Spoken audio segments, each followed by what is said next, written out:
இங்கே வந்து ஒரு உளுந்து பருப்பு சட்னி பார்க்கலாம். நான் 1/2 கப்பு கருப்பு உளுந்து எடுத்துக்கிறேன். 10 வெள்ளை பூண்டு, ஒரு கொத்து கருப்பு எடுத்து நல்லா வணக்கியாச்சு.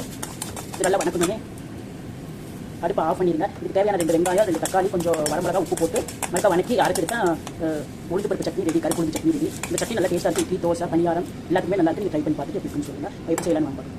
அது கூட ஒரு 10 காரத்துக்கு ஏற்ப வரமிளகா போட்டு ஒரு 4 வரமிளகா போட்டு வறுத்து எடுத்துக்கோங்க. வறுத்து இது நல்லாவே ஆறிச்சு. இதை வந்து ஜாரில் மாற்றிக்கலாம். இதை எடுத்து ஜாரில் மாற்றிட்டு அதுக்கப்புறம் வெங்காயம் தக்காளி போட்டு வணக்கலாம். அந்த தனியாக உளுந்து பருப்பு தனியாக போட்டு அரைச்சிக்கோங்க. இல்லைன்னா வெங்காயம் தக்காளி போட்டுன்னா அரைப்படாது.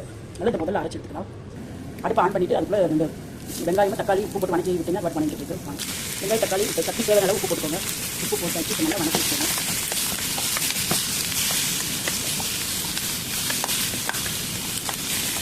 இது நல்லா வணங்குறதுக்குள்ளே நம்ம வந்து ஒரு 5 நிமிஷம் அப்படியே வச்சு வணங்கிட்டு நம்ம அதுக்கு உளுந்து பருப்பு அரைச்சிருக்கோம். இது கொஞ்சம் பருப்பு உளுந்து பருப்பு அரைச்சாச்சு. இந்த வெங்காயம் நல்லா வணங்கினது ஆற வச்சு போட்டு அரைச்சிக்கலாம். வாங்க வெங்காய தக்காளி நல்லா வணங்கியாச்சு. எடுத்து போட்டு 6 வரைக்கும் எடுத்து அரைச்சிக்கலாம். வாங்க ஆறிச்சு. இதை போட்டு அரைச்சிக்கலாம். இந்த உளுந்து பருப்பு சட்னிக்கு வெங்காய தக்காளி போட்டால் நல்லா டேஸ்ட்டாக இருக்குது. இன்னொரு அனதர் மெத்தட் இருக்கிறது வேறு புளியும் கடலைப்பருப்பு இதெல்லாம் போட்டு அரைக்கிறது. அது வேறு டிஃப்ரெண்ட் டேஸ்ட்டாக இருக்கும். இது சூப்பர் டேஸ்ட்டாக இருக்கும். தக்காளி வெங்காயம் உளுந்து பருப்புக்கு காம்பினேஷன் வந்து தக்காளி வெங்காயம் கூட போட்டு அரைச்சா நல்லா டேஸ்ட்டாக இருக்குது. அரைச்சி எடுத்துக்கலாம்.